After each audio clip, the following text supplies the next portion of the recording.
Okay, yes. Hello mga kakordaps, mga mommies. Ayan, samahan niyo po ako sa aking pagluluto.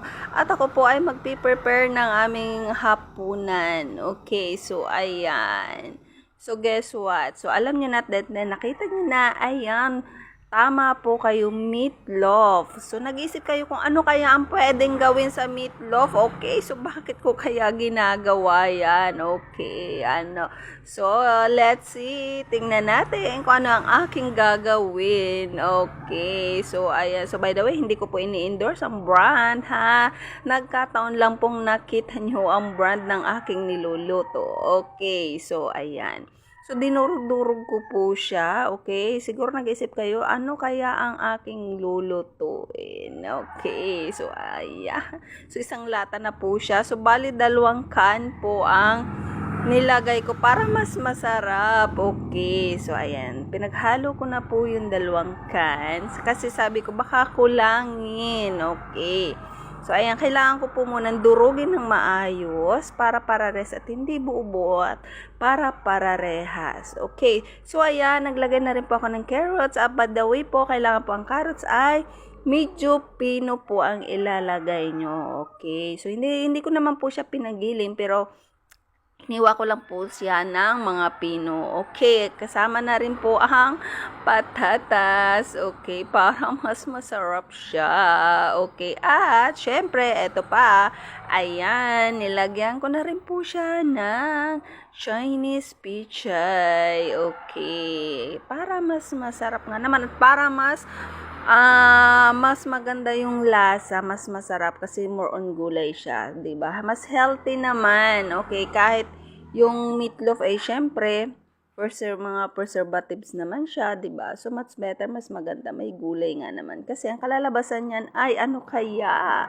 Syempre, okay, wait muna. Ayan. So syempre meron pa akong ilalagay diyan para mas masarap. O, diba, mga mamis? Ayan, okay.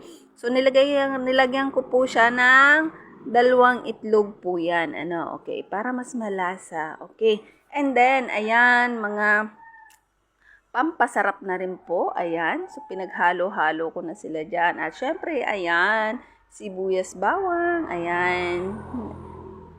Nilaho ko na po sila lahat dyan. Okay, para mas masarap ang kalalabasan niyan. So, actually, kasi kaya ko po yung ginayaan para kasi hindi na po natin yan lulutuin at ididiretso irarap na po natin yan. Okay. So, siguro dahil nanonood pa kayo at interesado kayo, pahingi naman po ng like, comment, and share. Okay. Kahit hindi kaganda ng aking video, ayan, I'm sure interesado ka dahil nanonood ka. At kung hindi, skip mo na lang. Okay, well, thank you. Okay, so ayan. So, minix ko na po silang lahat. Tinalo-halo ko po para parehas po ang lasa niya. Next, ayan. Diba? At ang pinakahuli, nilagyan ko po siya ng cornstarch. At kung wala po naman kayong cornstarch sa bahay, ayan, pwede naman po kahit ano, or harina, pwede na rin po yan. So, by the way, so yan po ay nagkakahalaga lang po ng 100 pesos. Ayan. So, di ba nakakatipid? So, sa amin po kasi dahil 4 lang po kami, okay, at hindi naman po kami masyadong malakas kumain. So, ayan. Okay. So, 2 kain na po namin yan. Oh, diba? Okay, so ayan. So, nahalo ko na po siya lahat. So, ready to wrap na siya. Okay, so ayan. So, meatloaf lumpia. Okay. Yan. So, sabi ng anak ko, magluto ka na, ma. Okay, kasi excited na silang tikman ang bagong recipe. Okay. So, na-try ko lang naman siya. Okay. Test natin, baka mainit na. Ayan, okay, mainit na. Pwede na siya. Okay, lagay na natin. Okay, isa-isahin natin, syempre, 'di ba?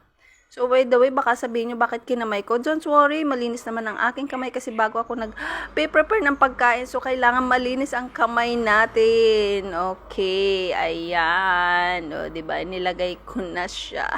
Kasi excited na ang aking mga junakis. Okay. At dahil gabi na rin, ayan, gutom na ang mga. So, ayan, sabi ko sa mga anak ko, wait lang. Okay, so, ayan.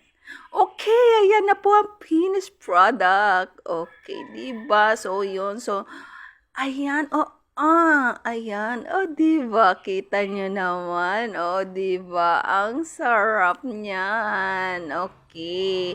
So, dahil ayun ang anak ko